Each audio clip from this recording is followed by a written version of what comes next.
Welcome back, YouTubers, to another TNA Impact Wrestling review with us, the British Fist.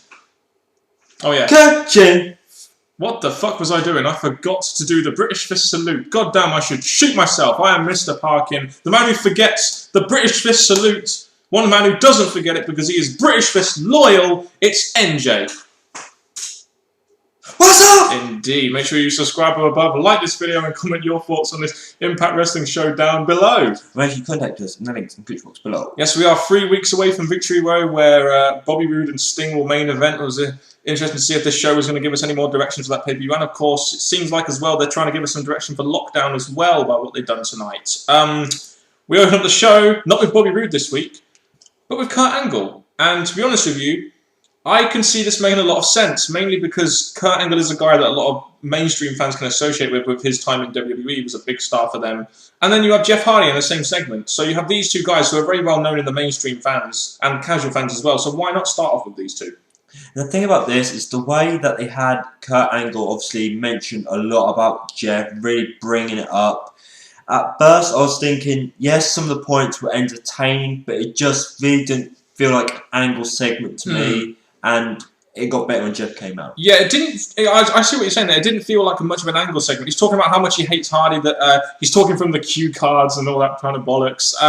Talking about his beef with Hardy. That his son is a fan of him and he hates the fact that he doesn't look up to he doesn't look up to his dad, but he looks up to Hardy.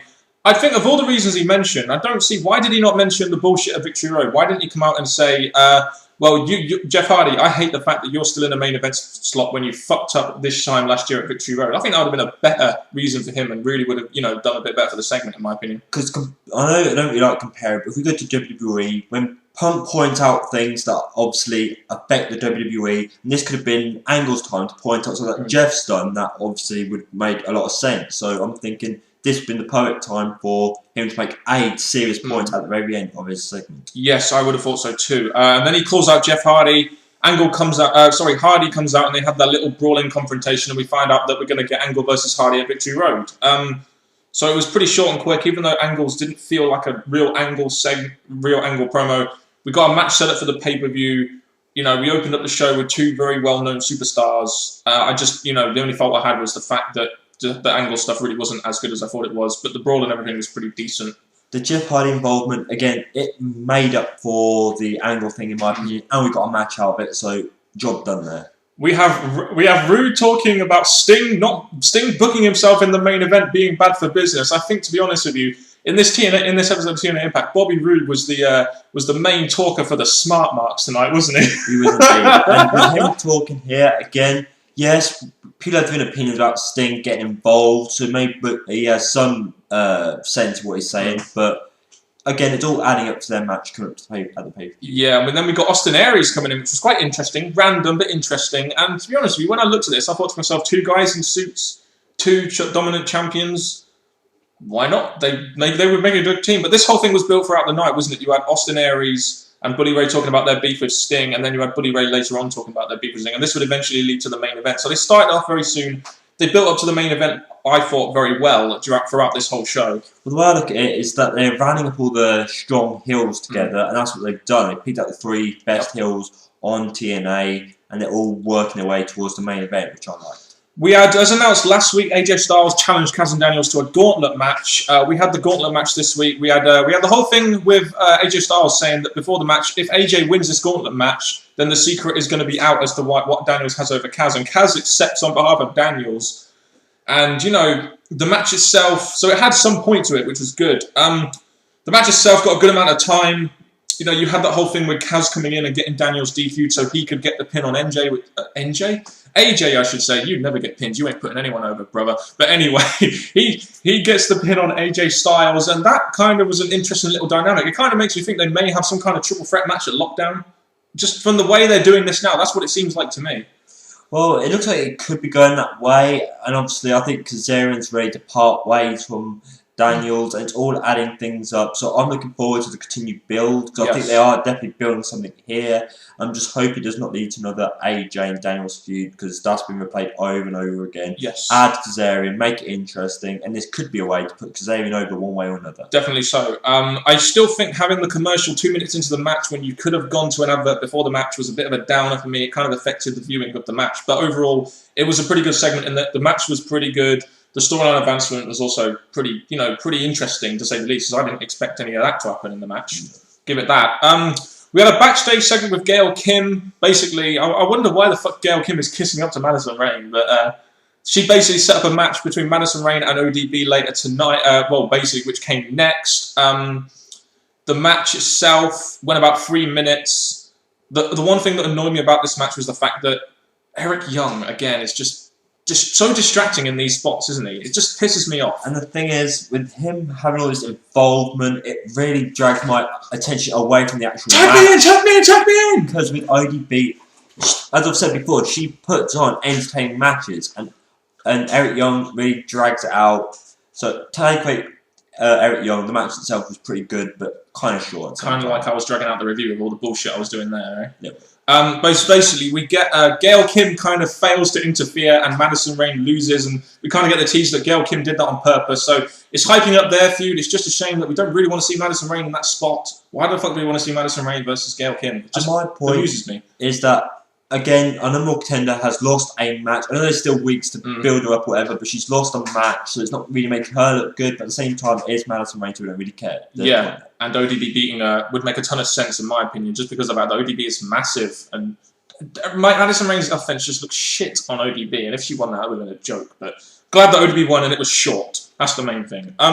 We got Rude and Aries talking with Bully Ray, all blaming Sting about the Brandon Jacobs thing. So we're getting this getting this kind of unholy alliance here between the X Division champion, the world champion, and Bully Ray. I'd say the three top heels in TNA right now. Yeah, as we said earlier in the night, it's all adding up to the main event. Yep. And they got three heels giving their all, so I liked it. Yeah, and we also got a little thing with Velvet Sky saying that she's paid her dues, etc. And I was wondering why this wasn't on the show. You had Angelina and Sarita attack her, and Mickie James making the save, fresh off filming that basketball commercial for the TNA merchandise thing, and it's and that set up the match later on in the night. We'll go into our opinions onto that.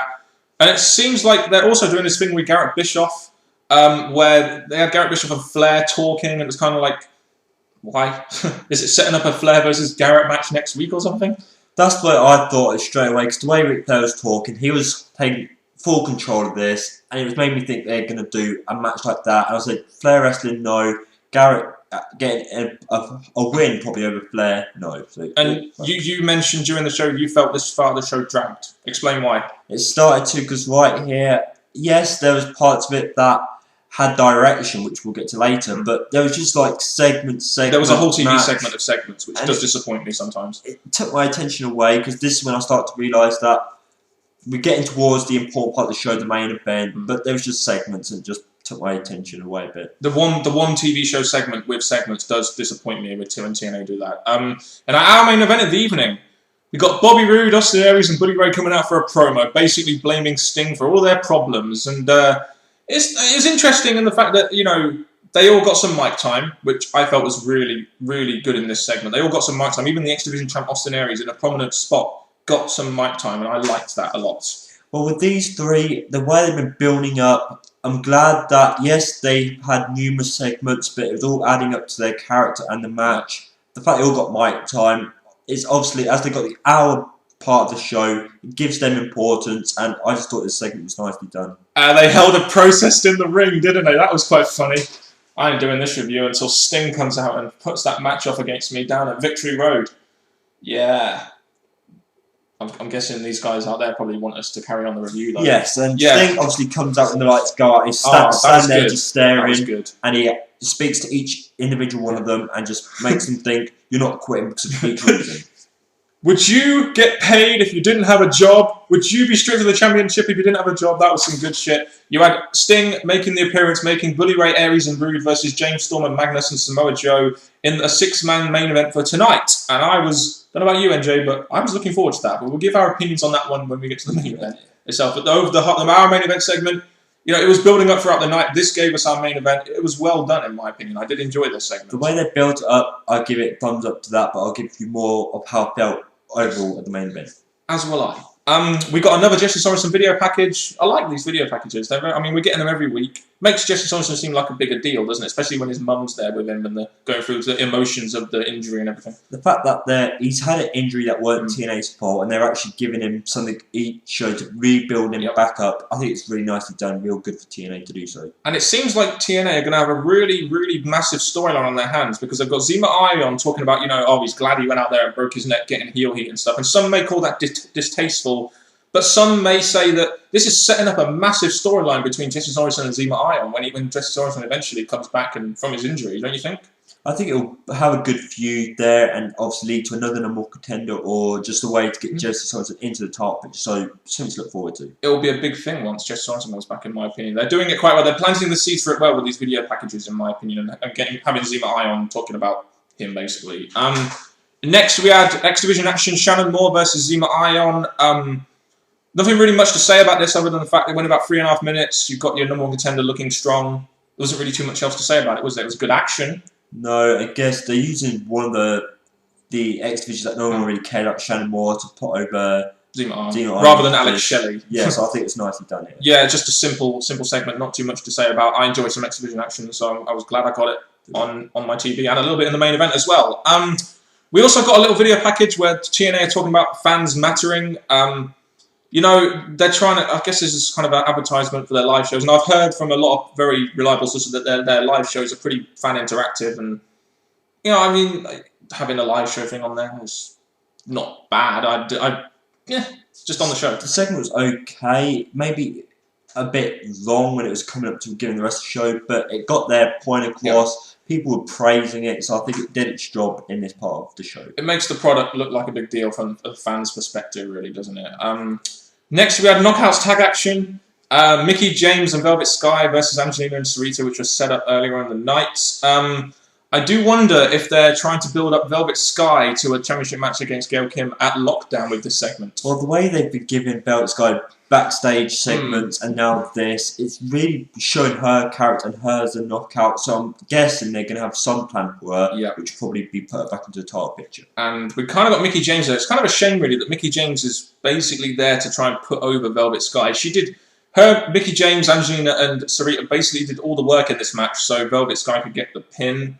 It was a good knockout tag match. It got 5.5 minutes. I'm surprised it got more time than the X Division action, but I can't knock the match itself. I'm just not sure I like what it's leading to. You've got Velvet Sky picking up the win. It's going to be Velvet versus Gail at Lockdown, isn't it, really? Most probably. And the match itself, it was decent, but again, 2 knockout reminds me when I first started watching this.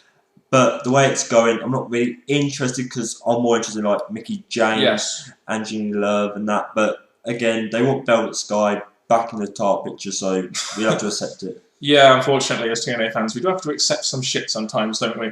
Madison Rain, Gail Kim. But anyway, Gunner, Garrett Bischoff, all that kind of bollocks. We got this what was a very interesting recap of the Abyss and Bully Ray thing. Seems like they're trying to set up maybe a return match at Lockdown, maybe against Bully Ray. Just trying to think out loud here. Well, when it comes to the pay-per-view Victory Road, and I think they've maybe done this too soon. Maybe they could have done it during the pay-per-view, just a quick segment or something, or after the pay-per-view. Or even after. Either way, now when you've been up to this pay-per-view, I think it's just not needed, but it could lead to something soon. They're trying to hype his return, but as far as I'm concerned, the Abyss character just doesn't do anything for me anymore. I mean, I remember back in 2005-06 when he was a real dominant character, but now, from what I've seen of his matches, but now it just isn't the same anymore, so I don't get that same real buzz from his return, I'm afraid. I mean, that match he had with Bully Ray was fantastic at Genesis, but it's kind of really interesting what they're actually going to do with him. I guess maybe a spot for Bully Ray. I don't really know, but he's probably going to return at Lockdown at some point. I still think he'll come back as a monster character and have a feud with Bully, so it's something for me to look forward to, but just maybe too early for these video packages to be shown. Yes. We then get our main event of the evening. We had Magnus beforehand saying that the three that, you know, Storm, him and Smojo didn't look good as a team, but look at him and Joe, that they weren't considered a great team, but they became tag team champs. And I thought this segment itself really did a lot for the match, and it set up the fact that Magnus and Smojo weren't faces. They were kind of just there, and it set up the fact that they weren't an actual team or anything. No, they spoke about each being individual, the redneck, the Samoan and the Brits, saying how different they are to each other, so it got them all their mic time, because they've had the heels throughout the night, now the faces, so it added something to this match. Yeah, it did, and it means that they're not turning Samoa Joe and Magnus face, which is, I guess, good. We had Bully Ray, Austin Aries, Robert Roode versus James Storm, Magnus and Samoa Joe. Okay, just want to say something here before we get onto the review.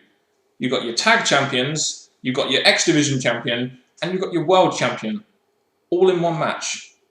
This is one of the reasons I was really looking forward to this match. All these champions in the main event, getting a main event spot on TNA Impact Wrestling. That is why I really buy into their product at times like this. When I see X Division champ, tag team champ, Samoa Joe, Magnus, all in the main event spots now. Well, it was good to get them all the titles involved on a show and in the main event. But the way I see it, the main event, it could have been better if they had 2 feuds or 3 feuds, however much it is, all against each other, just to make the match a bit more, in my sense, logical for the pay-per-view. Because at the minute, they're just dumping wrestlers in this match because of the build throughout the night. Yeah. As much as I like how they built it up, it's just I felt it could have been done a bit differently. I mean, I guess you've already got Austin Aries and Zema Ion. You've already got Roode versus Storm set for Lockdown. Roode versus Sting set up. So Magnus, Samoa Joe, I guess Crimson and Morgan maybe will get their rematch or something. And Bully Ray maybe go after Storm at Victory Road. It'd be interesting to see what they actually do with those at Victory Road. I mean, this match was there. Like you said, it didn't give too much meaning to the pay-per-view, but God, it was a fun match, wasn't it? I did enjoy this. It got a lot of time.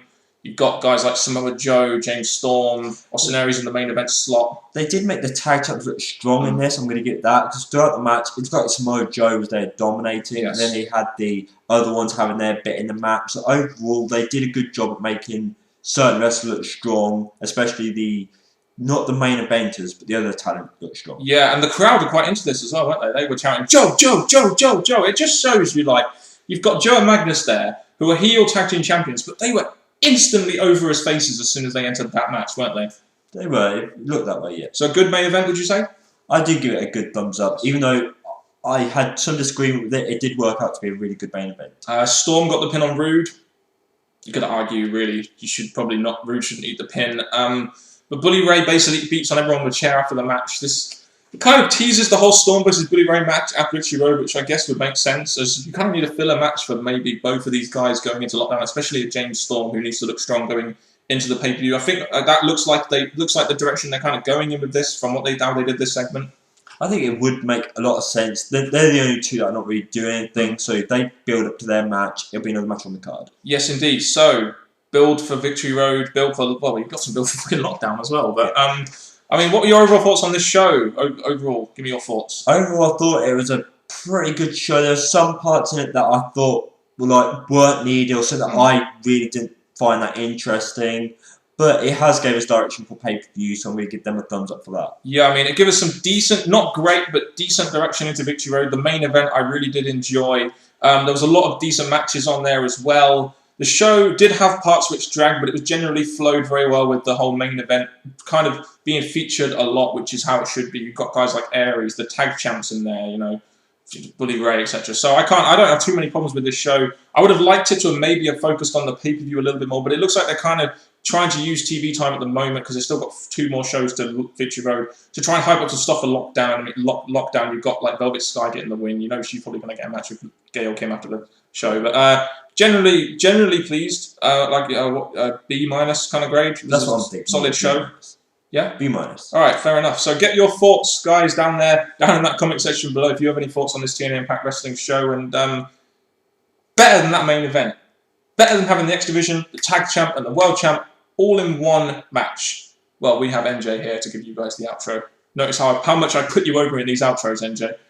Oh, yes, you did, Dan. Now, what I want to say, people, is thank you for watching another review with Mr. Parkin and me, NJ. Hopefully you've enjoyed this review and the TNA show. Please leave your thoughts in the comment section below. Until next time, people, goodbye.